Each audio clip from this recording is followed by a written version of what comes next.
the, that's okay.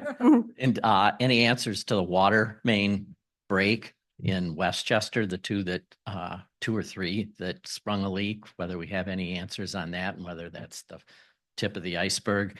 And then also wanting to understand, seems like we get close all the time, but how much water are we able to pump, and how much are we required to save for future developments according to the consent judgments? Or how much can we use to go under 94 or some such thing? So I don't know, that just never seems to come quite together where it's visible. That's all. Anyone else? Public comment? Yes.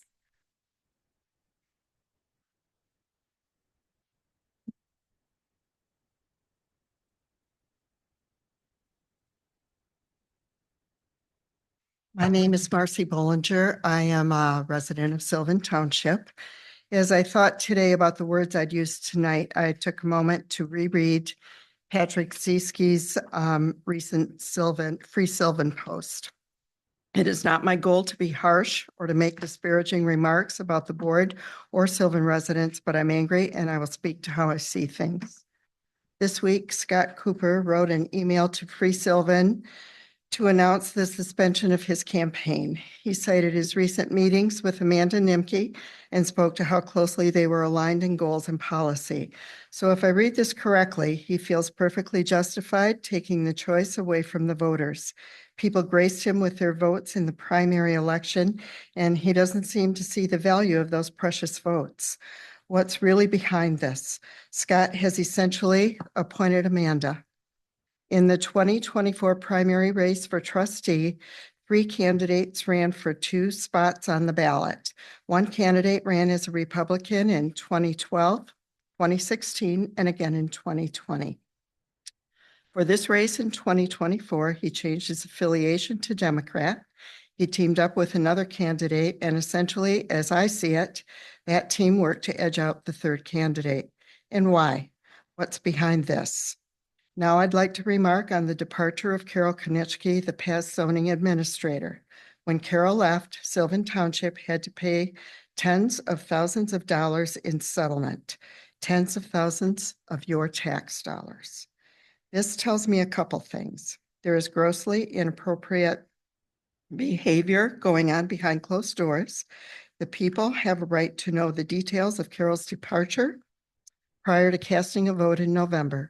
Why would anyone want to vote for someone who is responsible for wasting our tax dollars? If the board is transparent, is anyone up for disclosing the details? The purpose of my words tonight are to question and shed light on the bullying, the tag teaming, the lack of teamwork, and the personal agendas that run through the campaigning and the operations of the township. It has to stop. This is a small community. We are all neighbors. The slander and the bullying tactics aren't serving our township well. If this does not stop, well-meaning and well-qualified people will cease to come forward to serve. Thank you for your time.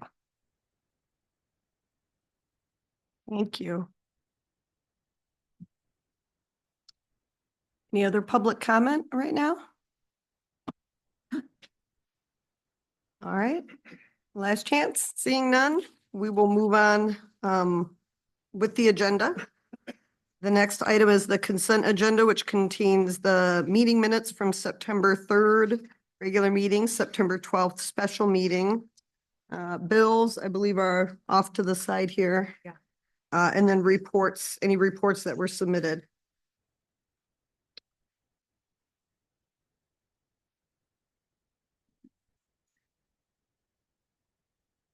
Move to approve the consent agenda? I'll second. So when can I ask a question about the minutes? Yeah, no. Now? Yeah. Okay, so on the September 3rd meeting, you have Sandy Igler commenting about our main breaks in Westchester. And I know that I did too, because I lived in a city where we voted to tax ourselves to replace all the water pipes and all the paving. So I repeated pretty much what she said. So what would you like amended?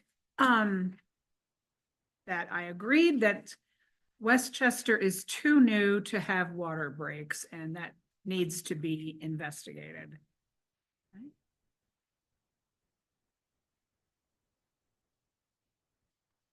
Got it, thank you.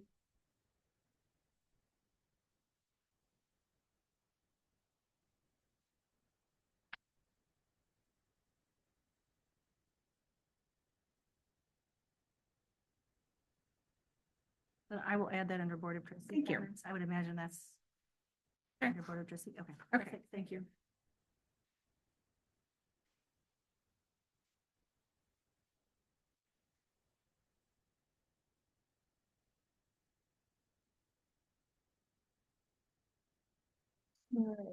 Kurt, you to amend your motion to approve the consent agenda and meeting minutes as amended. Yes, to include Sandy's comments. Okay.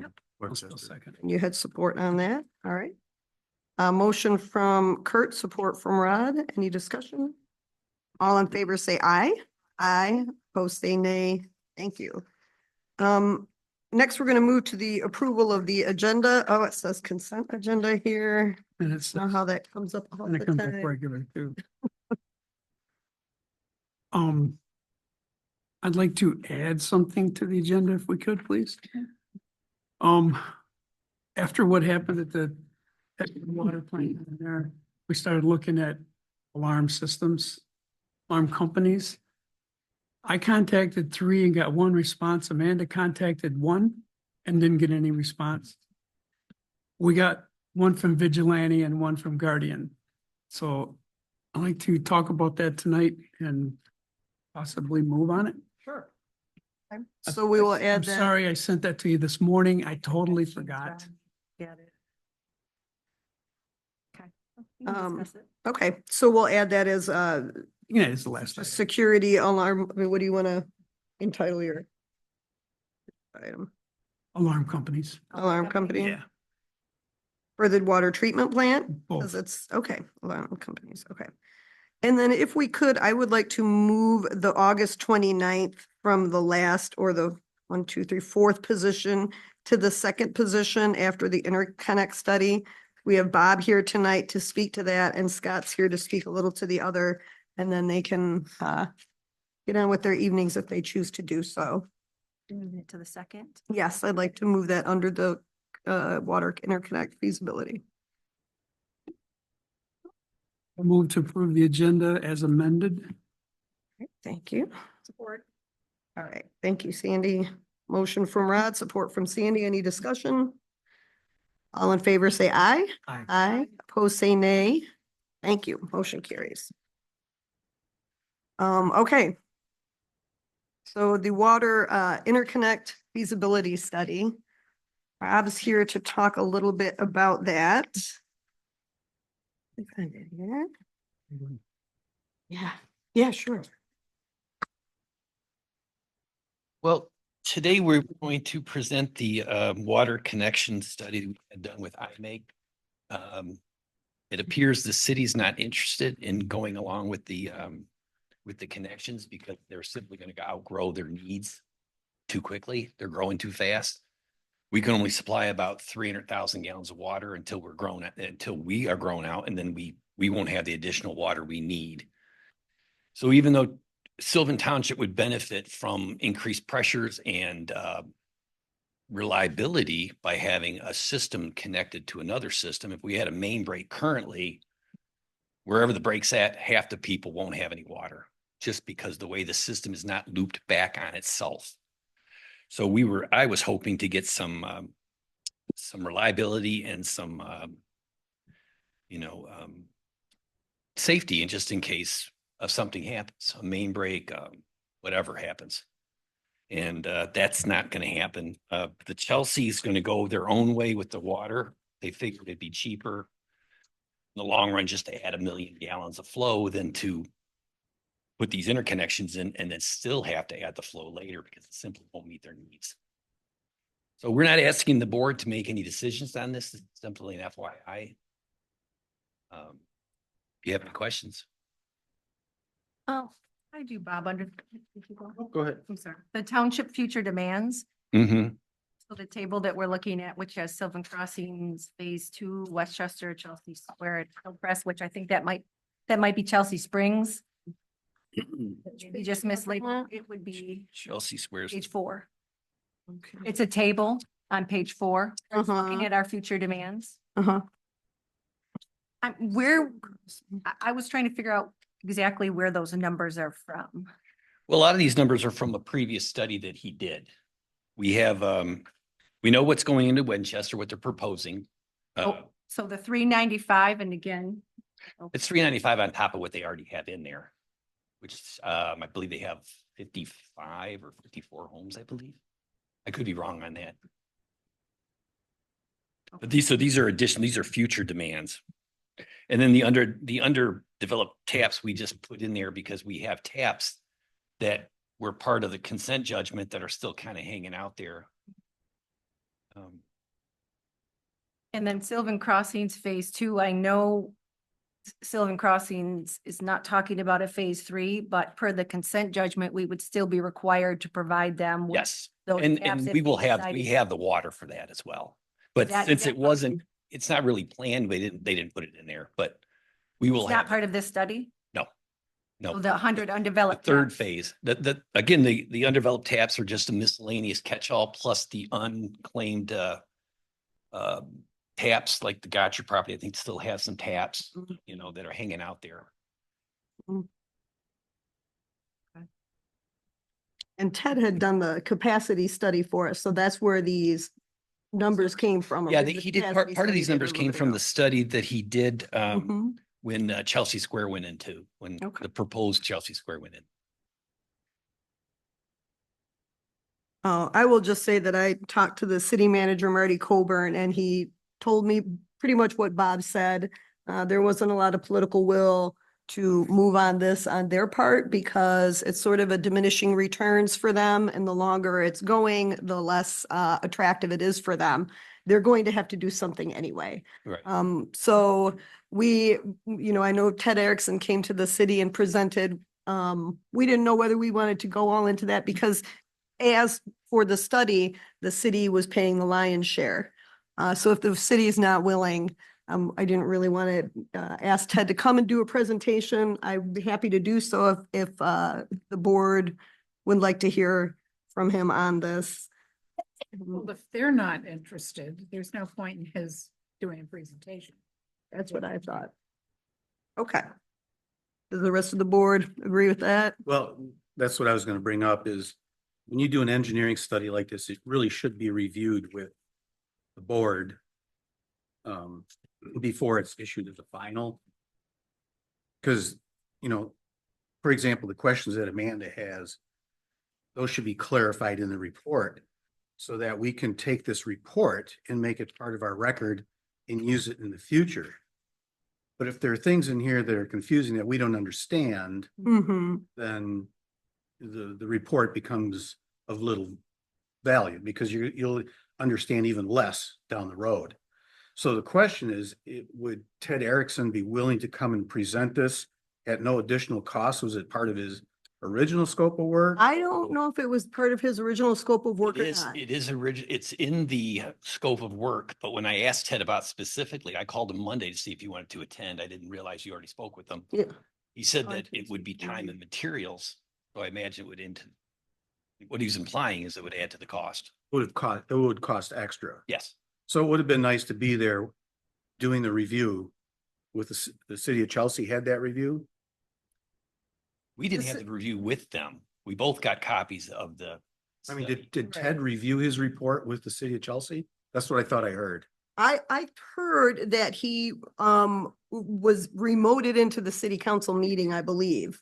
But I didn't attend that meeting myself. I had COVID, so I didn't zoom into it, so I'm not sure. I just know what So- Marty told me. You and I were on a committee studying this, working on this, and now it just kind of Well, I think. closure on this. Well, I think for me, the closure is that the city's not interested in pursuing the interconnect. And to me, like for the study, they paid 2/3. We paid 1/3, I believe. So if that's the route and the division that we were looking towards, even for this, which was the southern connection was over $1 million and the northern connection was less, around I think you got 900. first. The Oh. northern connection was more.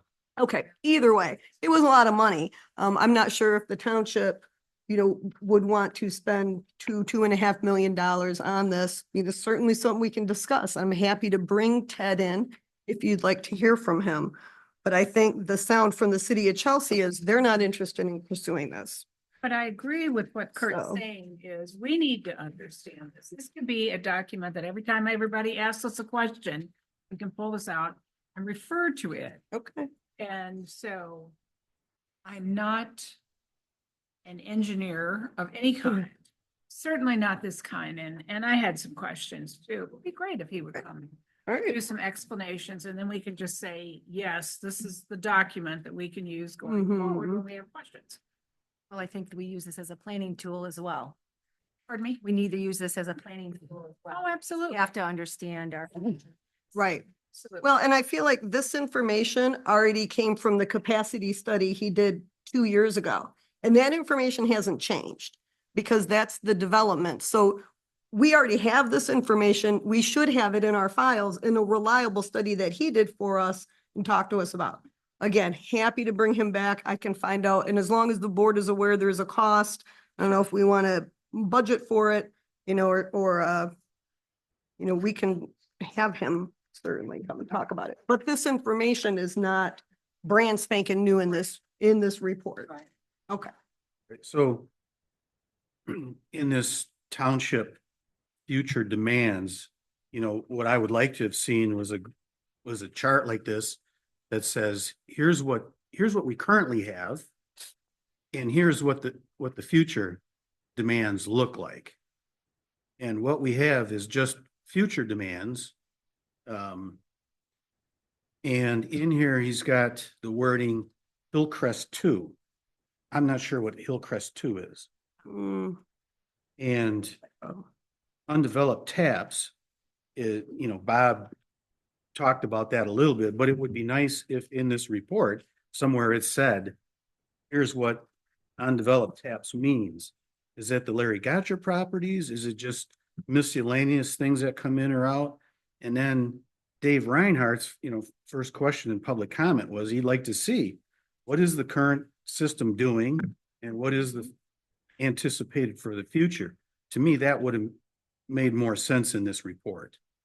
And I And think we have that The information. report does show from- what, the report does, I believe, show what the current the current output of the water treatment plant is. Right, it's about 60,000 gallons a day. Didn't we have a 600,000. capacity study We that have- answered all of those It questions? did, yeah. Not even 2 years ago. And again, that information hasn't changed. So if people in the audience haven't received that information, it was a capacity study that we paid a lot of money to Ted Erickson to do for us, to say, this is how much water we have. These are our current obligations. These are our further growth. Here's what we would have left. Because at that time, we were discussing taking water under 94, what kind of choices we would have. So appreciate the input. But again, all this information should already be known to us through the capacity study that we all looked at a couple of Right. years ago. Well, so my comment is, you do an engineering study like this, one of the deliverables, in all the engineering studies I've ever done, the consultant comes back, presents it, and asks questions, and then issues a final report. For example, what is Hillcrest 2? I don't know. It's in here. And if, so that's how you close the loop on an engineering study. And it sounds like that wasn't done here. Now, I agree with the conclusions of this study. Personally, I didn't think we needed to do the study because in my mind, already concluded what this study is saying.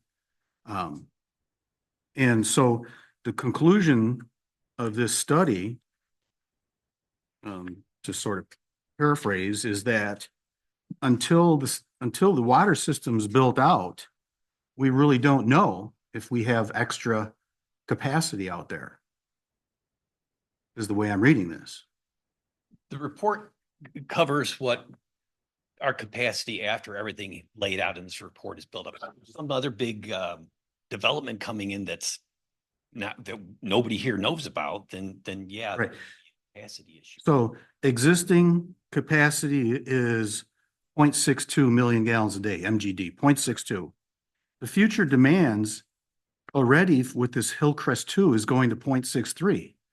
So it's already saying in the future, we're not going to be, the plant's not going to be able to I do. think you're, wait a minute, I'm not sure 0.63. what you're referring to on that. And then with undeveloped taps, it goes to 0.69 million gallons per day, which is above the current capacity. Are you on page 4 right now, Kurt? Yeah, Yes. for that, Right. um, The table here? table C. Right. If you look below the, You check on table one, excuse me, page one, we have the first table that shows you the current daily max flow and the current average flow. Right, but the daily, or the max is 0.62, right? that's what it says in that paragraph below the table. That's C. that's the max flow at 100 milligrams per liter of calcium carbonate, of softness. But when we get to the bottom of undeveloped taps, we're at 0.69. So isn't that beyond the max that we can even? No, So then that's where if we can explain what that means. what was the table? I'm sorry, I'm a little disorganized. On 4 of 8, page 4 of 8, if you look at C, future, township future demands, and you have the table and then you have the 4 notes below it, and then there's a paragraph there. Nope. And I think, Kurt, if you look at, I think it's page 2, the firm well capacity is 3 million gallons per day. Township is 1 million gallons per day.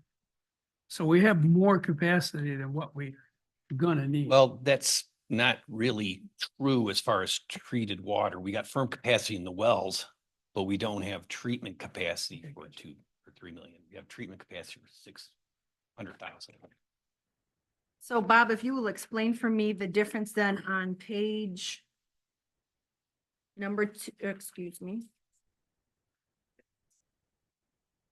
And if you'd feel more comfortable having Ted answer any of these questions, we could certainly, Well, you Ted know, would be- since it's he's- his study, but, He's the engineer, but right, I'll give it a shot. okay. So under the introduction, when it's talking about the current needs of the city versus the township, the city's at 1.7, is that million gallons per day? That's the design flow. That's not their capacity. Okay. I mean, that's not where they're at. That's the design flow of the treatment system. So the current max day flow though is 1.5, okay. Their current max day flow is 1.5. So they're pressed for water needs. So what is the design flow current treatment capacity then? What does that number reflect? That reflects what the treatment plant was designed to treat. Is that the 1.6. maximum amount that they could accommodate Yes. a day? So is then the township is 0.62? Correct. Okay, so you have that. If that's the max we can accommodate a day, in a day. So then when you go to page 4, and then you look at the township future demands and you have Sylvan Crossings Phase 2, Westchester, Chelsea Square, and undeveloped taps. The cumulative system demand then for, if all of those are built out, is 0.69. Well, that was one of the conclusions that he reached it further on in the study, is that we would not have excess capacity to give the city Right, after everything is built out.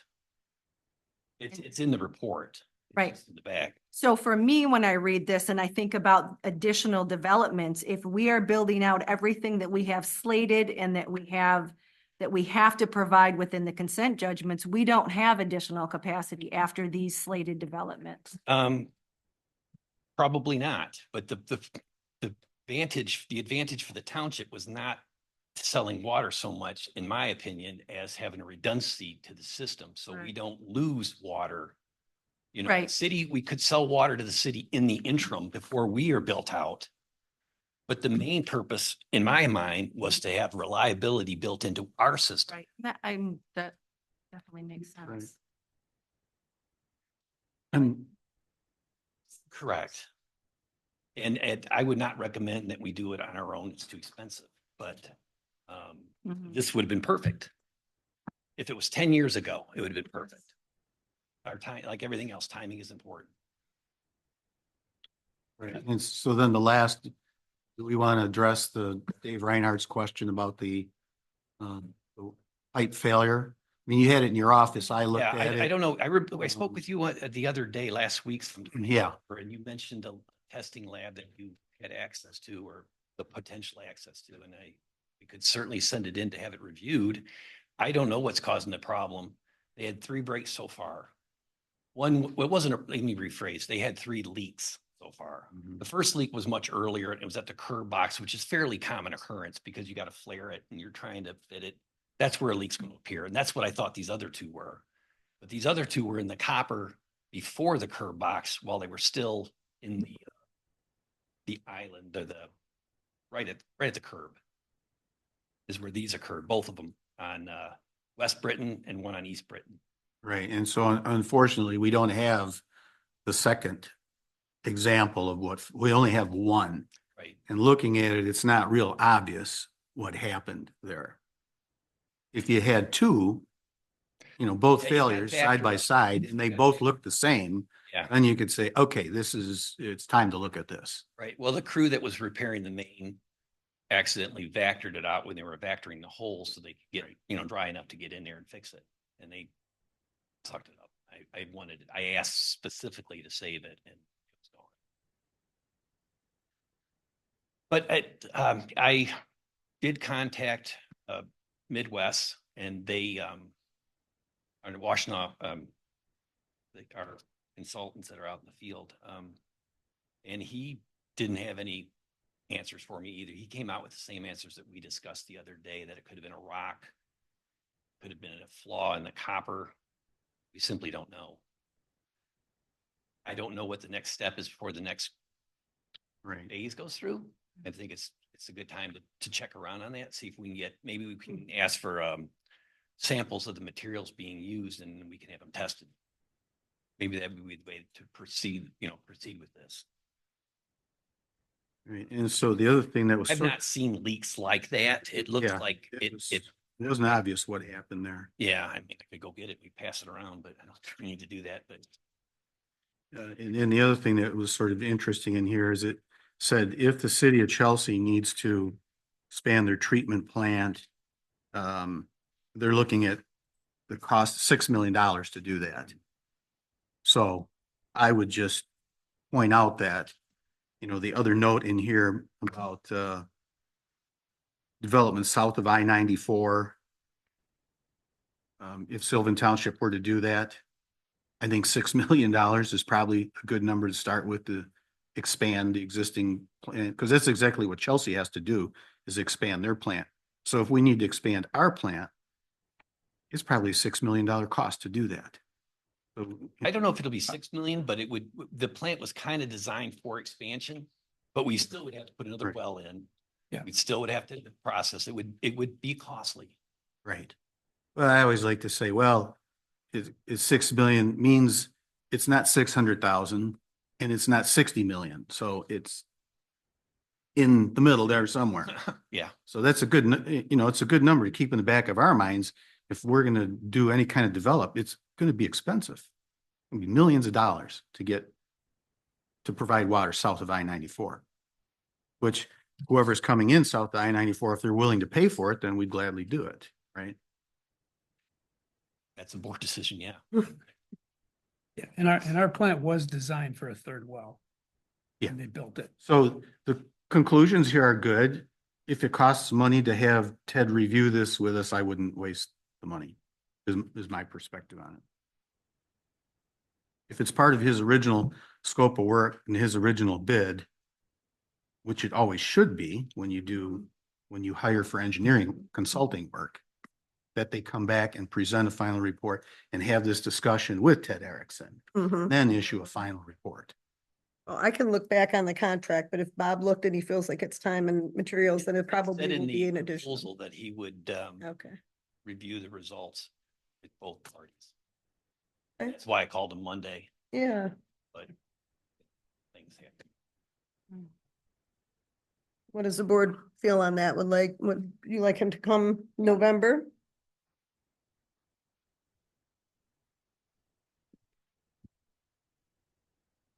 you like to, make a Any motion? questions we have ahead, get it to him ahead of time, so when he comes in and.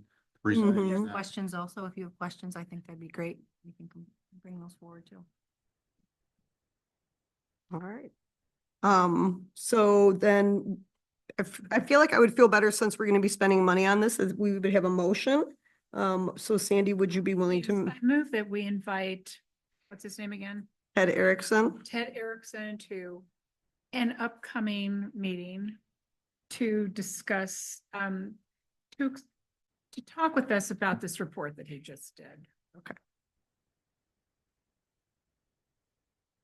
All right. I'll support that. So motion from Sandy, supported by Kathy. Is there any discussion?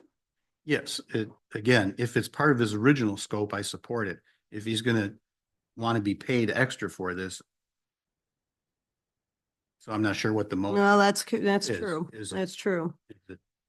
Okay, so I Hmm. changed my motion that the supervisor will scrutinize the contract to see if it includes his coming back to the Board of Trustees and answering our questions and explaining this in a way that non-engineering people can understand.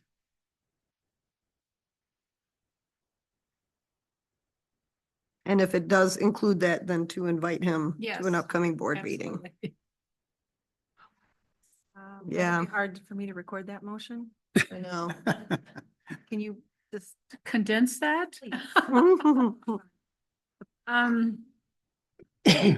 That the supervisor will review the contract. And if it includes his coming to the Board of Trustees, then we'll invite him for November.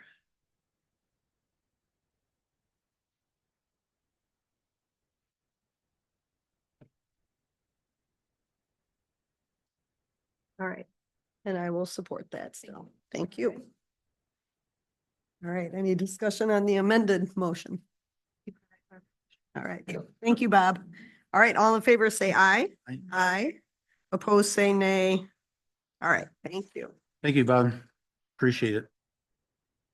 All right, now with our reconfiguring items, we have the planning commission master plan motions moved up. Should be the last thing in your packet.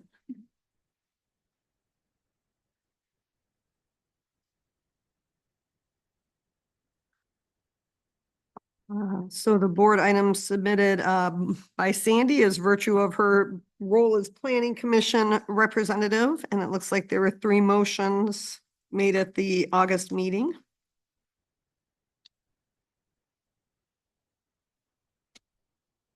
I'm not sure how Yeah. to do this, but I'll just start with the first one. So at the planning commission,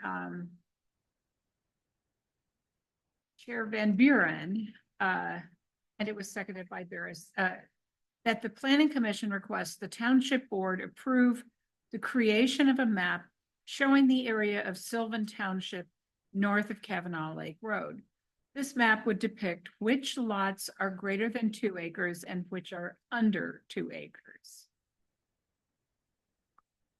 And they're asking the board because we're gonna have to pay somebody to do this.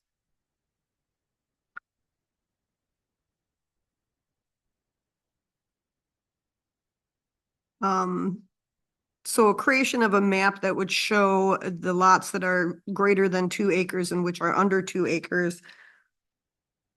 I mean, Catherine's not here. Is that something we would be able to do a little bit in-house? Well, we could do it, it wouldn't be in-house, but it would be through, Washtenaw County, mapping system. Mm-hmm. It would create a pretty fairly easy map for them to create. And I think I have talked to, Jeff. You know, looks like pizza, but I don't. Like that, I talked to him, I think it's $15 a week. Oh, wow, okay. That's not much. That it sort of what their that GIS mapping system allows you to do is you can select all the parcels and then, it gradations the lots. So it would be a little bit different than exactly what he said, but it would tell you like lots over an acre and under an acre, but it would be, 1 to 2 acres, certain color, Mhm. 2 to 5 acres, a certain Right. color, 5 to 10 acres, a certain color, those types of things. So I think that would be a pretty easy thing to create I Mhm, wasn't at this meeting, so I'm not. mhm. If he wants it, he wants it. I don't know what he wants it for, but does he want it in the master plan or? Yeah. There was no discussion about the reasoning or. Not that I understood. It sounds like it's But yeah, fairly, it could other be people. fairly fair- easy to fairly create. easy to do, so, and it would be interesting to see. Mhm. Have it. For $15, $20. I mean, that seems like a no-brainer. Yeah. Yeah. Huh. So it's unusual during the business portion of the meeting to call on people. Is it something that can wait for public comment?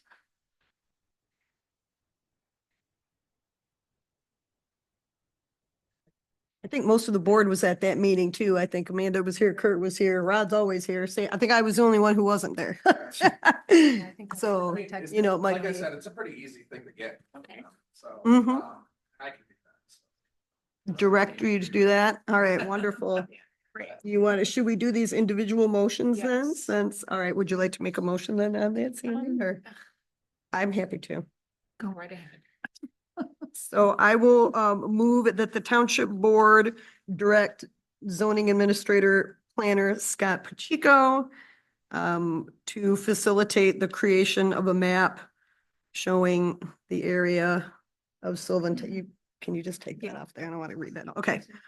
Yep. Okay, yep. Do we want to say not to exceed $50? No, we don't want to say that. No, never mind. So just verbatim. I'll just, yep, Creation of a map, verbatim, and yep, then- Okay. direct Okay. him to do that. Is there support for that motion? Support. All right. Any discussion? I mean, if there's a fee, the board's okay with that there would be a fee involved. Okay. Okay. All right, all in favor, say aye. Aye. Opposed, say nay. All right, great. Motion carries. All right, next one.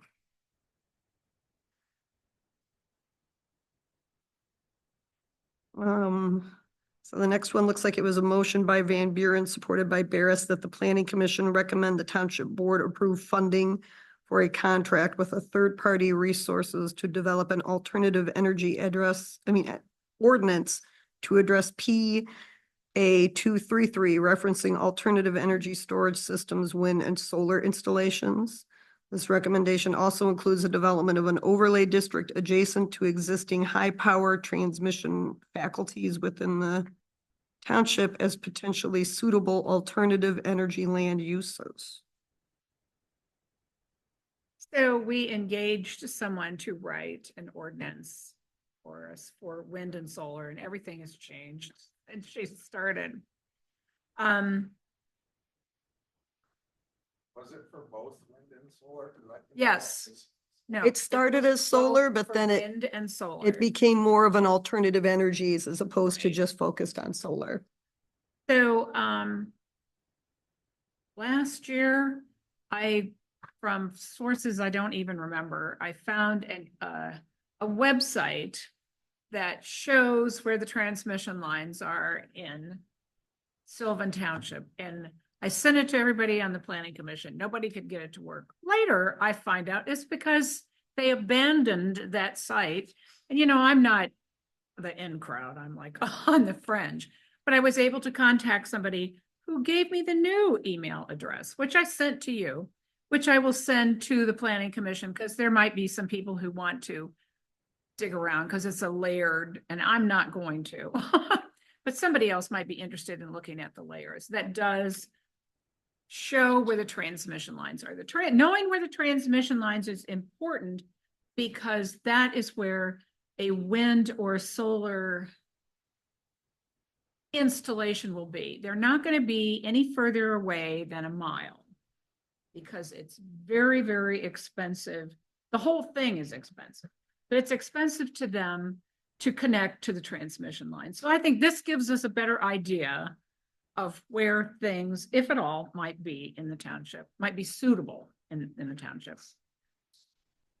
Yeah, so it's interesting because again, I wasn't at this meeting, but this is a sort of a motion that doesn't have anything to do with master plan. really. Right? Mhm. But it is timely. Mhm. because People are writing these ordinances right now because PA 233. The funny thing with PA 233 is it doesn't, there's a deadline when it starts. Right. But it doesn't do anything to this township. Unless you think you're going to create an ordinance that meets PA 233, which I can almost guarantee you that you're not, because you're thinking about restricting where these can be located. And that right there automatically kicks you out of meeting the PA 233. So if you're not going to be in compliance with P 233, there's nothing different today as after November 29th when PA 233 goes into effect. You're still not in compliance. What people are doing is they're creating what they're calling workable ordinances, which are incompatible ordinances, meaning that they're not compatible with PA 233. But a developer that is developing some sort of alternative energy system is willing to work with the township instead of going through the onerous review process that the state is going to enact. This is similar to when the Subdivision Map Act turned into the Land Division Act, and we haven't seen a subdivision done through the state since that date. Because the state law had made it so hard to go through that process that they just found a different way to do it. Now they do condoed subdivisions, these condos. So like Hillcrest and all these places, you'll see they all have unit numbers instead of lot numbers. To you, it's the exact same thing as a subdivision, but they found a way around to going to the state. And that's sort of what a workable ordinance would be, is it would be something that the local municipality is willing to do. And the developer is willing to say, well, I'm not willing to go to the state because it's gonna take 3.5 years to go through it. They want me to put down $340,000 before I even get started on my project just to pay the fees, review all these. There's a 49-page application form for their solar and wind projects that they have, and it's filled with hundreds of different reports that they're going to have engineers and people create and give to the state, and then the state's going to have to review those. They say they can only collect $250,000 to review the plan. So that's the fee, the maximum fee that the state can require them to pay. So it's like they've created this really hard process. So what we want to, I think, is create something within our community where we want to guide a developer to maybe, again, I also don't think you'll see a large wind or large solar farm coming into these areas because your price per acre is $60,000.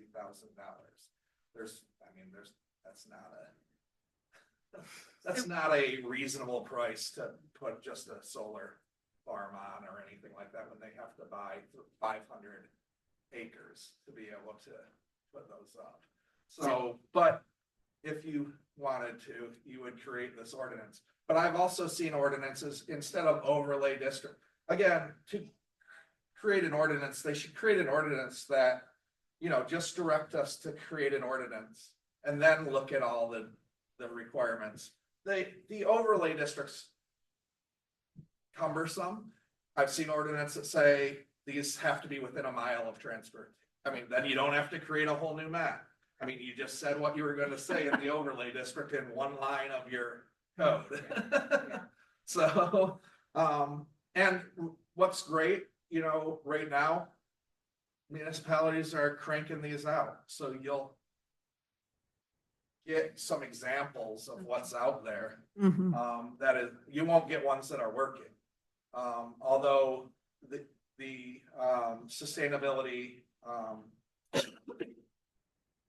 what is it called? Sustainability at U of M has put a chart together RAM. of all the ordinances that were in place before that solar and wind have gone through and got approvals for. None of those ordinances meet the PA 233 requirements. There's very few areas that are actually creating CREOs, which are these ordinances that meet PA Mhm. 233, just because it is, I mean, the only thing that you can do is the setback's 50 feet, the height is 25 feet, and there's a noise requirement. Anything additional may not be a CREO. So you can't have any screening requirements, can't have any fencing requirements, can't have any color requirements, you can't have anything and call your project a CREO. And the reason you don't wanna mistakenly call your project a CREO is because if you claim that you have a CREO and they go to the state and find that you don't have a CREO, they don't have to pay you the, I don't know what it's called, but the fee that they have to pay per megawatt Mm. if they go through the state requirements. Because they started with you and you claimed to have a CREO and then it wasn't a CREO. So are you saying that the township needs a CREO? A CREO stands for Compatible Renewable Energy Ordinance. And it's to directly address Public Act 233. I think really the only people that are going to put CREOs into place are people that are trying to get solar farms and wind farms to come into their community. So I don't think that's probably, I mean, I don't want to speak for you and speak for the planning commission, but I would imagine that's not. But that would also be those that are more the 50 or more megawatts, right? Isn't that what that Well, you can put in a reflected? I mean, you can put in a CREO that is under that. I mean, if you wanted, let's say you wanted to do a CREO and you just created the ordinance for all your solar farms to have a 50-foot setback, a noise regulation of this and Right. a this, and that's it for 1 megawatt to 700,000 megawatts. And it's just because you as a community just want to say, come on, guys, come on and start building these things out in our community.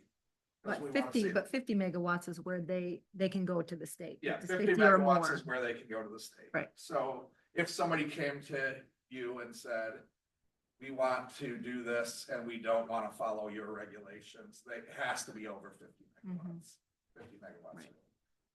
For solar, for Right. wind, it's 100 megawatts, and for battery storage, it's 50. So again, battery storage is where you probably are going to see some. All heard me say that. Mhm. And it's because the footprint of a battery storage facility of 50 megawatts is 5 acres. So it's much smaller Mm. footprint, but again, we haven't seen them a lot yet in Michigan.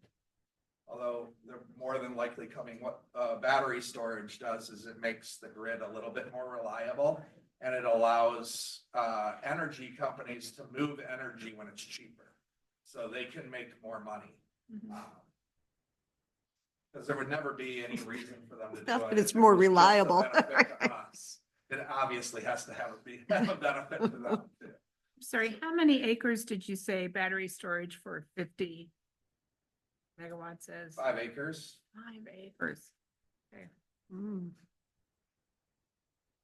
So it's for a 50 megawatt solar, it's 300 to 500 acres.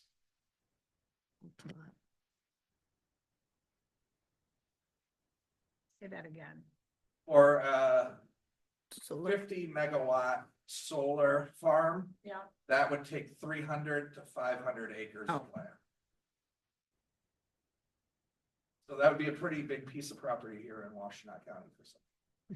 Mhm.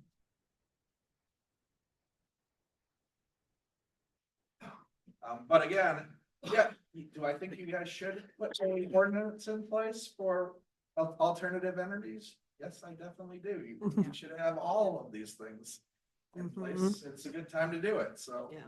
If you want to direct, me to write you alternative energies ordinance, go ahead. and do that too. Yes, we do. Is that your motion?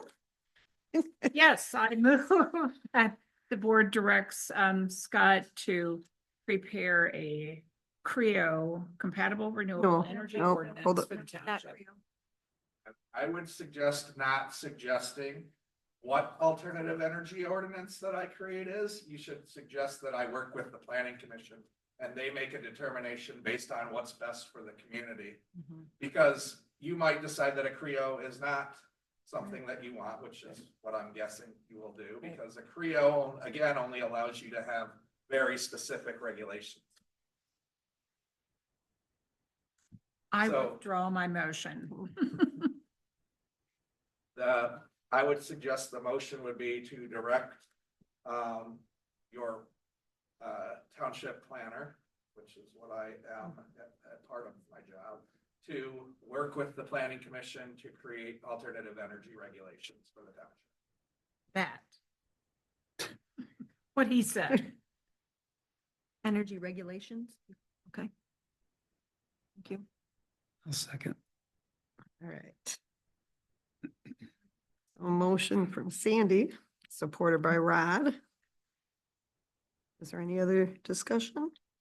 Just last month, we talked about a dark skies ordinance, so with this, do we need to prioritize what we're telling you to work on, directing to work on? I would Mhm. imagine that your alternative energies is probably a little bit more timely than your dark skies regulations. But yes, if you want to wait and we can do I have, like I said, again, too, I have about 23 regulations that you guys should be looking at Mhm. doing.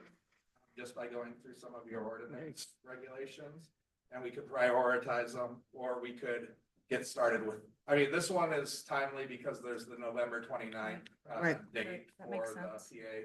And- 33. And this was a priority when we had our joint meeting in 2021. We had three and this was the third, which was, oh my goodness, Rebecca Harvey was working on that. So she took care of the two. This was a third. So this was prioritized a couple years ago. And I can agree see it's that- timely.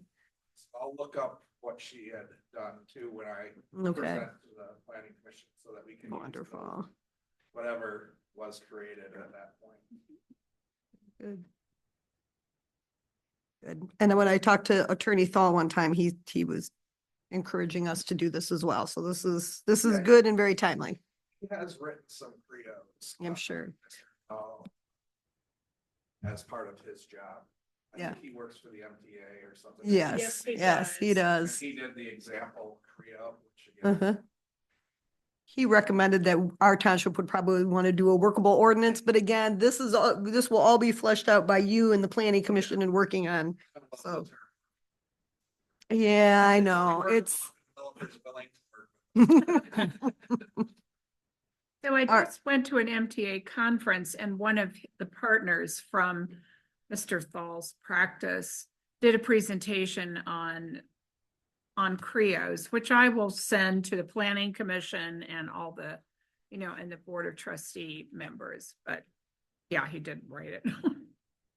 I've just been to the Michigan Planning Association one too, and went to a few of the Oh, that's right. solar power.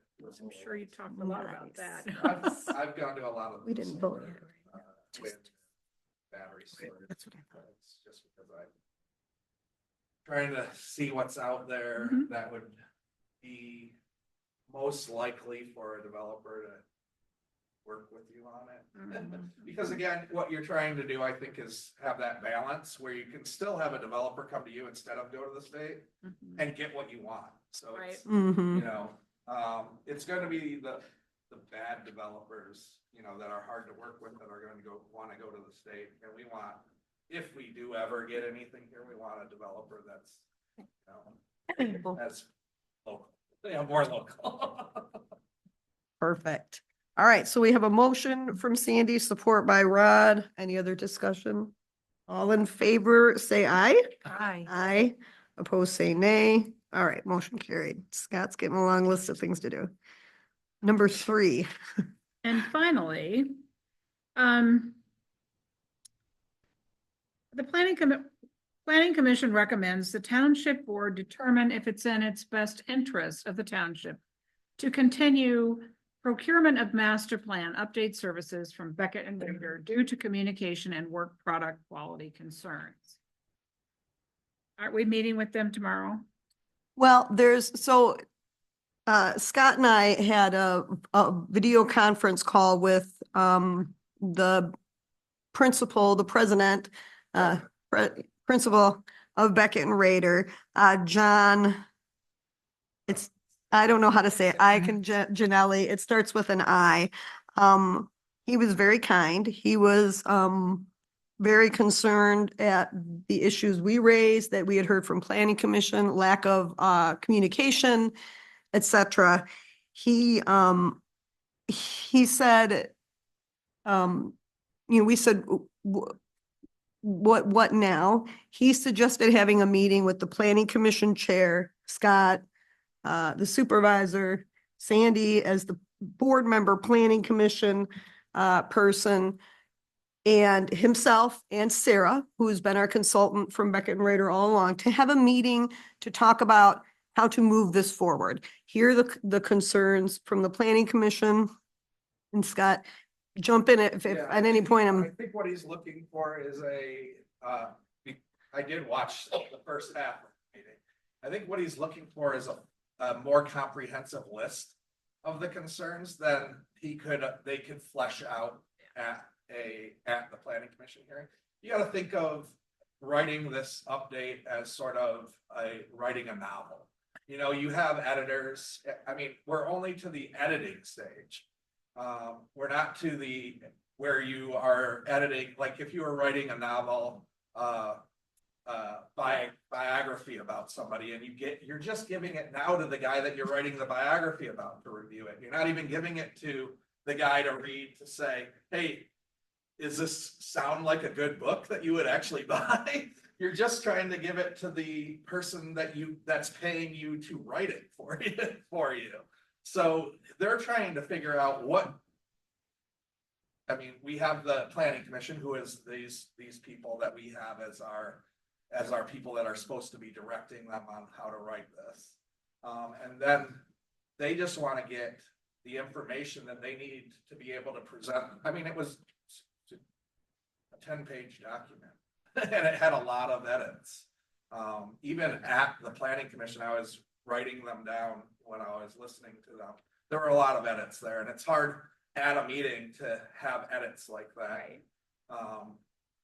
So I think what they're looking to get is a subcommittee where they can get all these edits and then they can present a more complete project. I recently went through this with another municipality that I worked for, where they got a draft that was in a very draft state. And they needed to work with the consultant to get a better draft. Unfortunately, that first draft gets out there once they submit it to you, which it needs to be changed before it even gets out to anybody, because that first draft is such a problem. Like in this community, it created, in the community the other community I was working for, it created 136,000 new households in a community that has less than 2,500 households. So that's their new master plan that was created, or their future land use plan. So it was that incorrect, where if they had anybody that was like a crowd that was coming to these, it would have been a disaster. And it was obviously a mistake, by their consultant. And that person that was developing for that consultant was no longer with the consultant firm by the time they took it over. And the person that took it over there was also the president of the company now. So this must happen a lot with consultants. I don't know if it does or not, but it's a rough draft and they want to revise it to get you something that you want. Where I am concerned is that the contract that was created, might be not what you guys want to move forward with. And I don't know if that's the case, because there is some talk about this being a very specific update that they're doing, where they're only going to talk about the future land use designations and what are the three things, like three very specific things, and it's not a full update Mhm. of the 5-year master plan update. So there's some concern there. I did listen to the meeting, and I see that there's some confusion over what the master plan is versus what zoning ordinance is. And I think you brought this up to Mike at the meeting, Sandy, where he was like, well, I don't want it to say anything about accessory dwelling units. And you're like, well, we should talk about it, accessory dwelling units. And again, if you don't,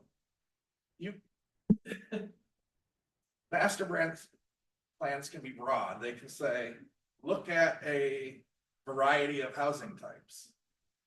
And then, in a zoning like this solar thing, then you go in front of the planning commission and you're like, here's what an accessory dwelling unit is.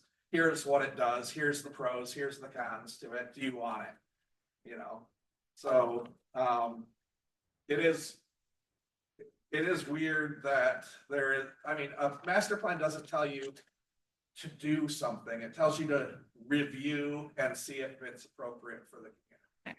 So I think there's some things that probably need to get Mike to figure out, to inform him of what ADUs are. That's possible, but I don't think it's what this consultant's going to do. I've given presentations talking about ADUs in multiple communities that I've worked for. And they're interesting. They don't, people think that they are great for multi-generational housing. They think they're great for seniors aging in place. They think they're great for more affordable alternative to housing. They think they're great for in reality, the municipalities that have approved them in have had 5 to 10 of them in the last 10 years go in. So, and even in California, where they mandated that you allow accessory dwelling units by right, in the community I worked for, where the average house price was $1.5 million, the only people that were putting ADUs in were using them as pool houses. They weren't renting them to anybody. They wanted them so that they could be down by their pool and still go to the bathroom and take a shower and have snacks. So the state, mandates them by right because they believe that it's an affordable housing issue out there in California, but does it really work? I'm not sure if that works.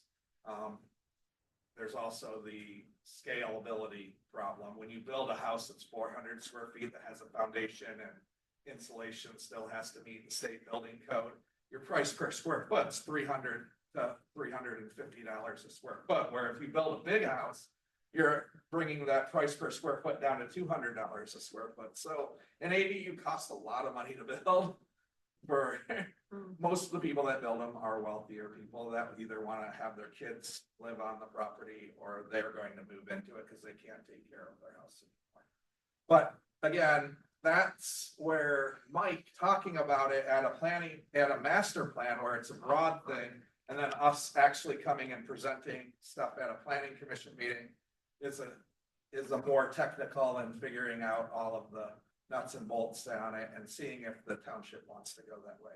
So there is a little bit of a disconnect sort of over what that is. And I think maybe, I don't know, I wasn't here at the beginning of the master plan 5-year update review, but did they give you the presentation of here's what master plans are, here's what zoning, or I tried to do it a little in the website that I created for your master plan. I did create some verbiage about the difference of these types of things, just to try to get more information out there to the public so that they can understand what these documents actually do. But I think you should, I mean, I'm guessing you guys have paid these consultants something. We have. And I would imagine that you want to get something from them. Mhm. So, and I think John has said that he is willing That's to what, yes. give you what they said Yeah. they will give you. I printed out the email before I came, but I asked him, told him it was not to exceed 13,000. He was at 12,900. He said, our contract is not to exceed. And as a result, anything over budget is on us, not you. So anything further that they're doing to Good. make this, a workable thing for us, they're gonna do on them. So Yeah, it so- would be nice to get something for the Mhm. 13,000. Yeah, And the and I think process it- could start again next year Right. almost, right? I mean, Well, you're 2 years in, right? we're 2 years into To the, your next 5 year. So if we start in the next one, next year, it would take 2 years to get it done. And then You'd be right on target. The hope on this requiring 5-year review by the state isn't that you spend all this money every 5 years. It's that you create a good master plan when you originally create it, and a master plan is good for 20 to 40 years. So it's supposed to be a guiding document. It's a very broad guiding document that allows you to have smart growth management practices in place. The state is requiring a housing portion to go into master plans. This last, whatever they call it, law year. So that is a new thing that is going to be in all master plans. So I'm guessing almost everybody's going to be doing a 5-year review again, because they have to, unless a lot of places already have housing elements in their master plan, so they won't have to amend them, but whenever the state adds something to your master plan, a lot of the places will amend their master plan on the 5-year review to put that in there. So, that's looking forward to that coming down the way. But again, I'm not going to advise you on what to do with this one, just because it's like the planning commission's recommendation, and you guys can move forward the way you want.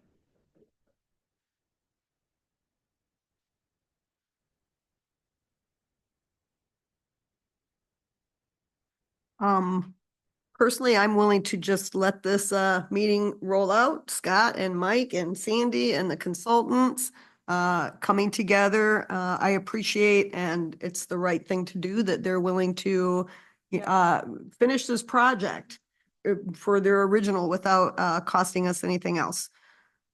So that's my feeling on it, rather than severing any relationship at this time.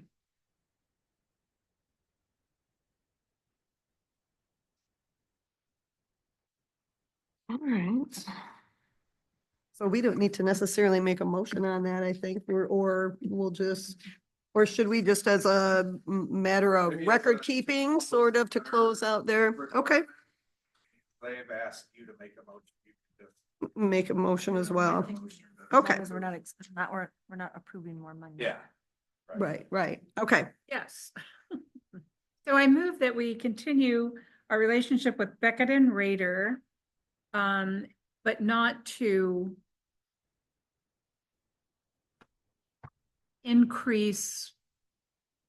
Well, I'm making it too long. I'm sorry. Now speak up if you have something shorter in mind. Okay. You could just make a cut it at motion Beckett and not Rader. To take their recommended motion. That's really easy. I move that we don't follow the suggestion of the planning commission to terminate our relationship with Beckett and Rader. Second. All right. Motion from Sandy, support from Rod. Is there any other discussion? All right, all in favor, say aye. Aye. Opposed, say nay. All right, thank you. Motion carries. All right. That's it for that one. Thank you. Thanks, Scott. We need you for anything else? Lynn? No, okay. Nope. We'll rest your Achilles. Okay. So the next item is premium pass. When we did our budgeting, I thought we had discussed, purchasing the, what's it called? Premium pass for Michigan Township online training subscription. It is $1,900. It covers all of the board members, planning commissioners, zoning, board of appeals, board of review, anyone to access any of the trainings on the MTA website. And I thought I had, Amanda was not thinking that we did. So I'm just bringing this forward. We pay for it now, then it would Oh. be from the year that we pay for it, 12 months after. Right, Okay, or I so it'd want, Be in the middle of a, that's okay. that's okay, or I'm gonna wonder if they would, yeah, we Maybe. could prorate it, right? Okay. And just pay from now till Right, then. Until the end of. Because I'm not sure, yeah, maybe they have since all townships are on the same, it It would be good if smart they to could do that. prorate it. That would be. We probably Okay. wouldn't be the first township to. Right, to come want to in do mid, that, yeah, yeah. for sure. Okay, I feel like we should wait for Kurt, however.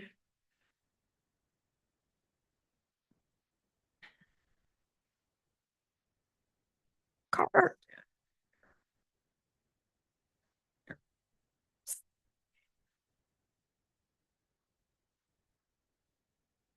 All right, all in motion of making Kurt the brand poobah. No, all right, so we were just discussing the purchase of the Premium Pass Michigan Township online training subscription. And we weren't really clear whether that was, I thought it was something that was budgeted. Amanda wasn't so sure. So I just wanted to bring it forward. I believe we have the monies budgeted in the general government line. There's like $45,000 in there. So I would like to make a motion to approve the purchase of the Premium Pass Michigan Township Association online training subscription. Support. Yeah. Yep. So yeah, that's fine with me. Thank you. All right. We have a motion and support. Is there any discussion? I think having a subscription to online just makes it so much easier to watch right from the comfort of your living room and not have to drive somewhere else. It's, in the long run, it's cheaper for the Mhm. township because you don't have That's to true. stay, you don't have to get paid gas. I think it's a great idea. That's true. That is true. And this really covers everything. So many opportunities for education. All right. Well, if there's no other discussion, all in favor, say aye. Aye. Opposed, say nay. Wonderful. Thank you. Yay, that's gonna be great.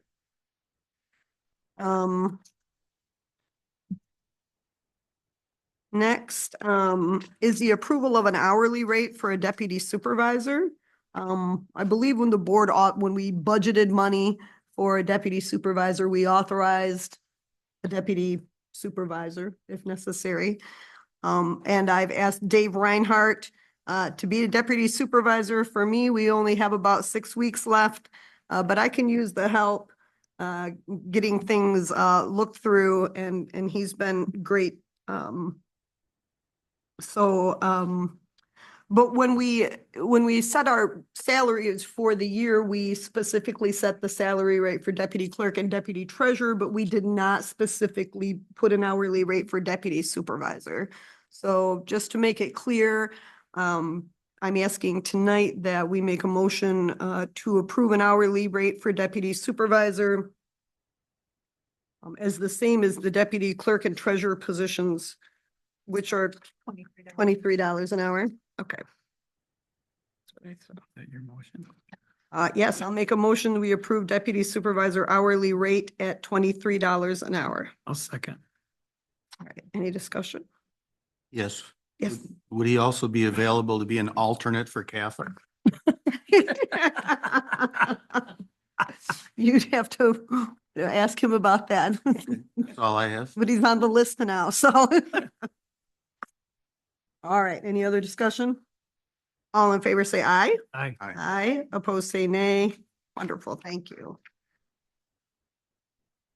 And I swore Dave in on this weekend, so he was here today and ready to go and listening to voice messages and tremendous help, so thank you.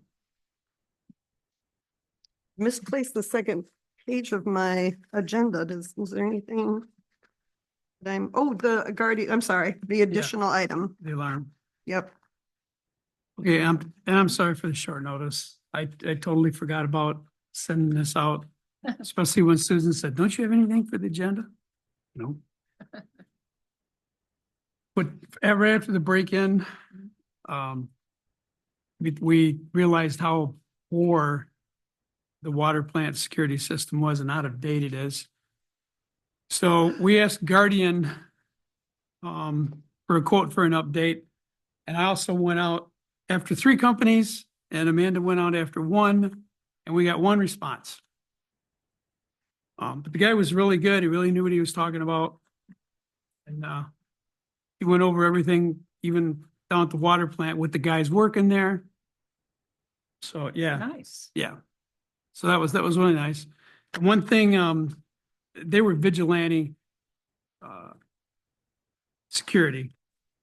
And one of the things that they do that Guardian isn't, is they have a camera out there that actually will talk when they see an intruder in the area. And It's Guardian said that was an option though. was it? It would- Oh, it would okay. say There was they could include a camera that would basically say, leave the property, leave the premises. Mhm. So I think that was an option. Maybe we didn't request that from Mr. Williams. I can't remember who was. the rep. Is that what Yeah, I mean, I didn't What- request it. That was, he brought it up to us. And I said, well. Yeah. So like Guardian, we're paying right now 70 and 55 a month for Guardian. If they upgraded this, it would be a $2,200 fee and it would make the monthly payments 95 and 80 per month. Oh, so it's 70, is it 70 for the township and 55 for the water plant? Yes. So then it'd be 95 and 80. Where's what that would- on here? It's like I see the additional monthly monitoring. Yeah, but that's Rod's, I mean, yeah. That's, Yeah, is that in writing? yeah, I got that in an email from one of you guys. Cause it was Okay, in the email okay. that was All going right, back and forth. because I just see the discount price for the initial investment and then additional monthly monitoring, but that's 95's. It says 25 for both of the, So it'd be, so actually it would I be wonder. 95 and 80.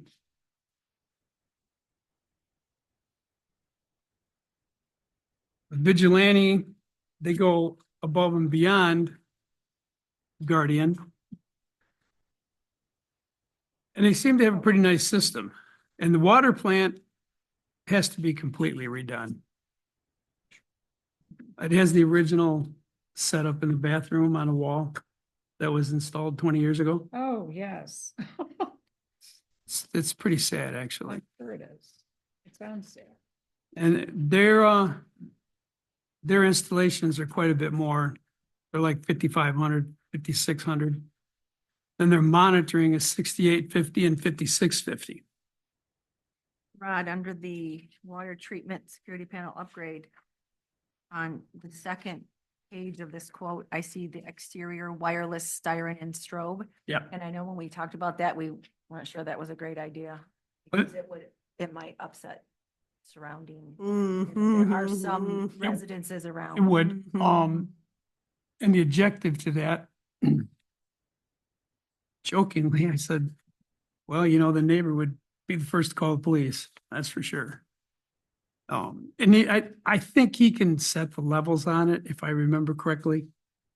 And how quickly could that be disabled? Like, if it was really going, would you be able to just, You can disable it Probably remotely. on your- that's what I was wondering too. I mean, almost remotely. I mean, once someone here knew about it or that, like, I wonder if you Yep, could. you can do anything with their app. Because that's right on the highway too. I Right. mean, I would hate to distract drivers in the middle of the night or Yeah, anything I would either. be but curious. like- That's a very good point, Kathy, if it would actually shine something onto the highway that would be distracting. to Yeah, drivers, yeah, since it's I think it would right depend on right where they there. mounted it. that's true. Well, thank you, Rod. I am not ready I need to look at this. I understand. Don't. Like I said, I was late. I have questions. So, yeah. I But I get it. know we all worked on it. Well, Yeah. and if you could forward the email, because I'm still a little confused on the Guardian alarms monthly. Yeah. I'll Cause be happy to. 95 and 80. No, I understand, but I'm confused about the cost because their thing here says An $25. additional, Oh, to what we're already Yes. paying? yes. Oh, well, That's why it okay. says That's such additional. a crazy way to do monthly your monitoring. invoice. I'll have to look, I mean, we're just looking at what their invoices are right there. Yeah, okay, all right, I see. Okay. Yeah.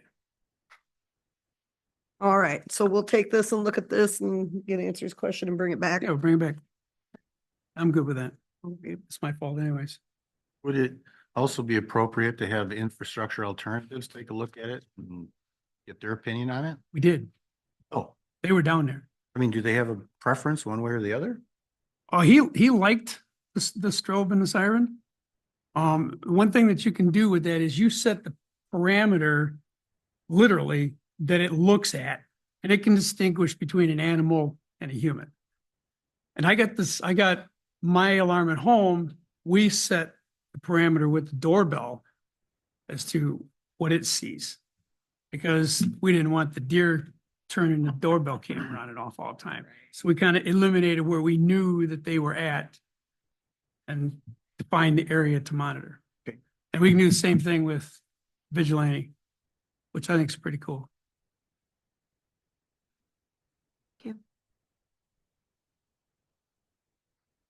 All right, that concludes our agenda for tonight. We're back around to public comment. Does anyone from the public have a comment? Just like the first time around, we asked you to come to the podium, have 3 minutes. Yes.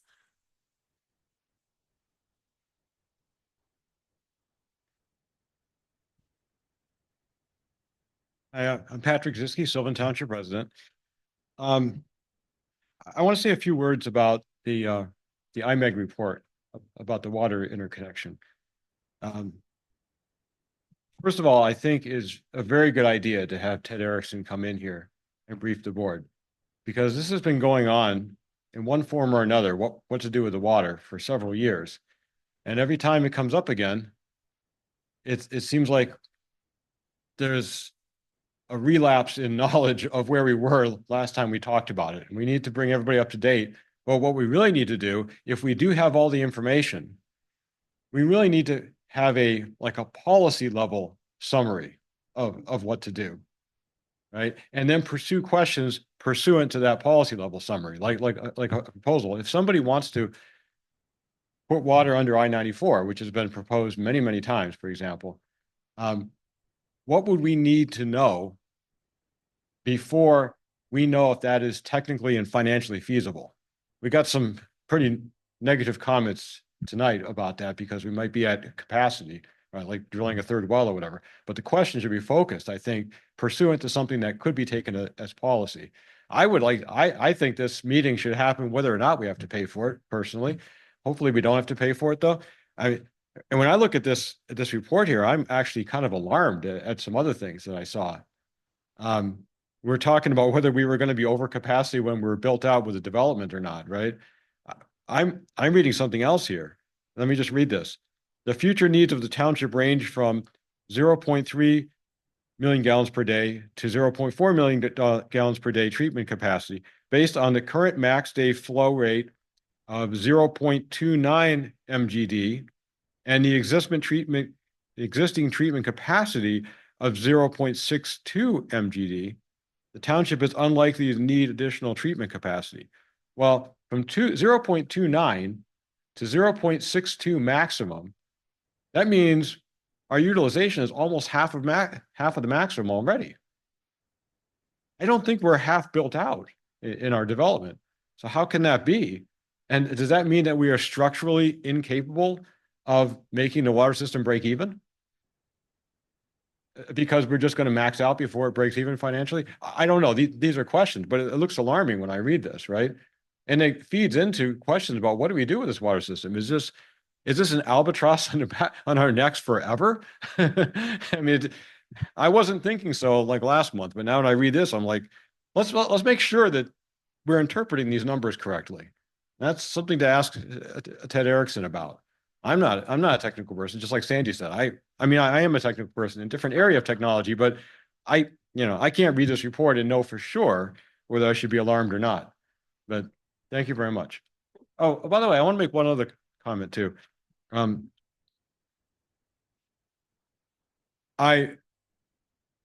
want to express agreement with a lot of the things that Marcy Bollinger said at the beginning of this meeting.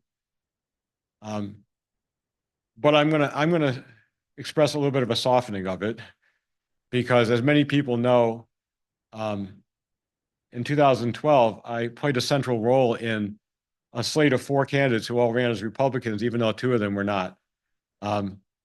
And I got some of the same flack for doing that. And I always said to people that at the township level, the party just doesn't matter very much. And I still believe that. So, in fact, I even briefly ran for trustee as a Republican this year, briefly. I fell under the threshold I didn't know about in votes, but never mind. However, if I had not fallen under that threshold, and if I had been elected, I would have served. I wasn't going to drop out.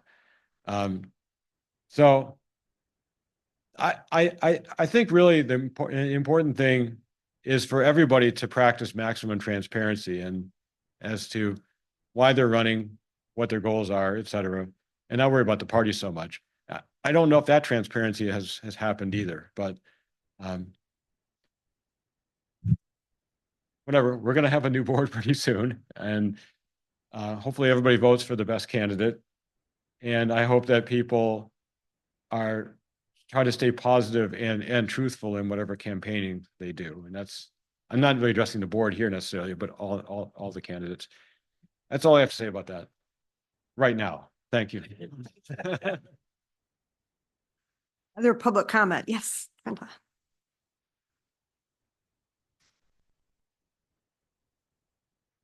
Hi there, Trenda Eversole, Sylvan Township, Sager Road. I would just like to also support what Marcy said too, that I think that there's been a lot of strife within our community and we need to stop. I mean, it's everywhere. I think that the new board that will be coming in hopefully will be optimistically open-minded to all the different views, and that parties possibly shouldn't matter at this level. But I think with the temperature of the world right now, people are hiding behind a lot of them. I think that it's almost like switching a hat or a mask in the middle of a campaign, which kind of seems a little devious and not transparent. But I just hope that no matter which way the elections go, we all need to prepare ourselves beforehand to be civil, cordial, and stop with this bullying that goes on and the behind the scene things. A lot of things are going on that are not brought up at these meetings, and we all want the same thing. We all want our community to prosper.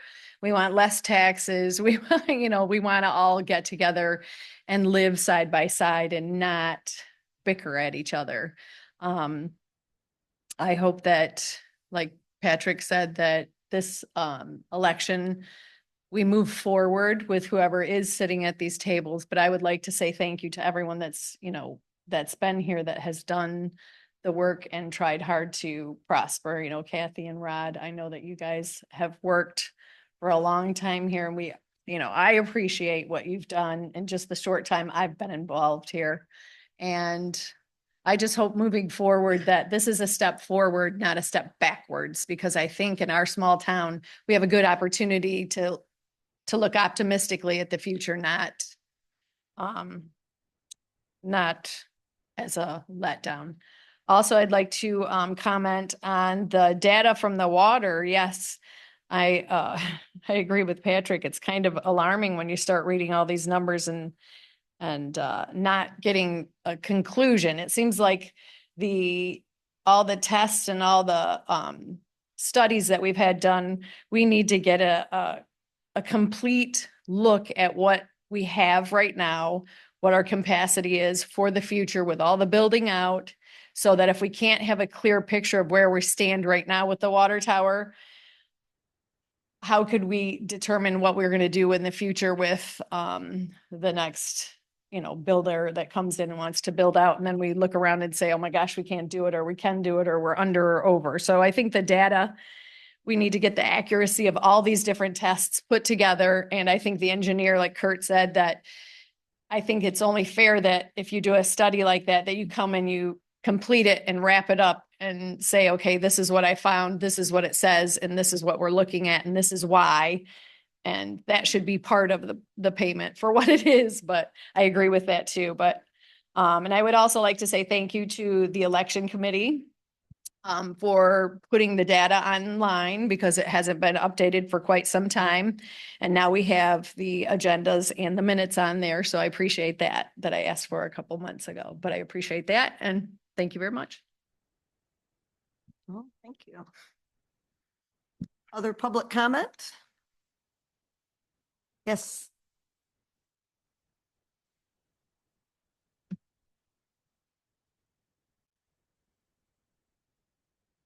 Hi, Kevin Townsend, Spruce Run Drive in Sylvan Township.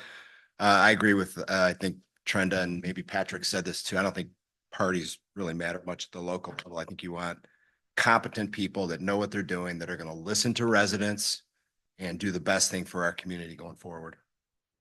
That's not what I came up here for. I was going to ask the board or whoever is going to be involved in this committee meeting with Beckett and Rader. Everyone has their theories probably of how that came off the track. I have my theory. My wife went through hundreds of emails, and out of over 300 emails, 300 of them didn't involve the planning commission or the planning commission chair.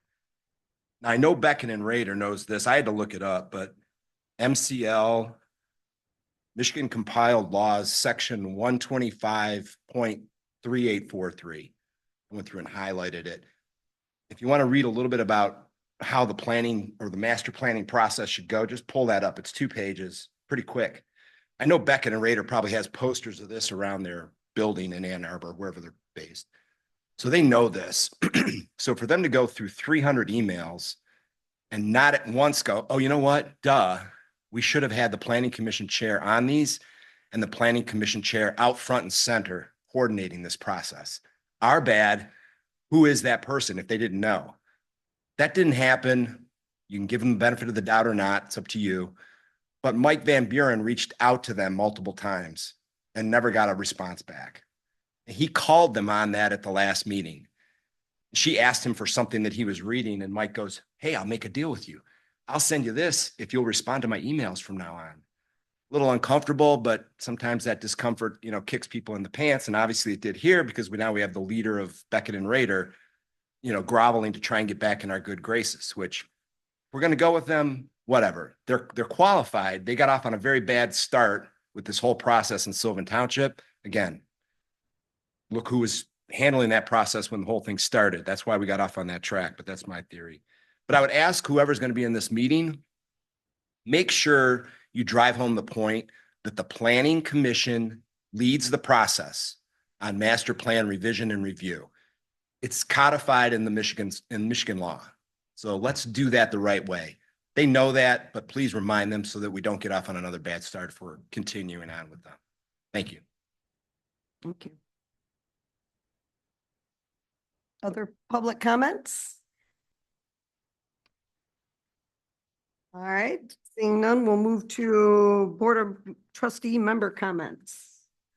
So this month's issue of Township Focus is talking about cemeteries.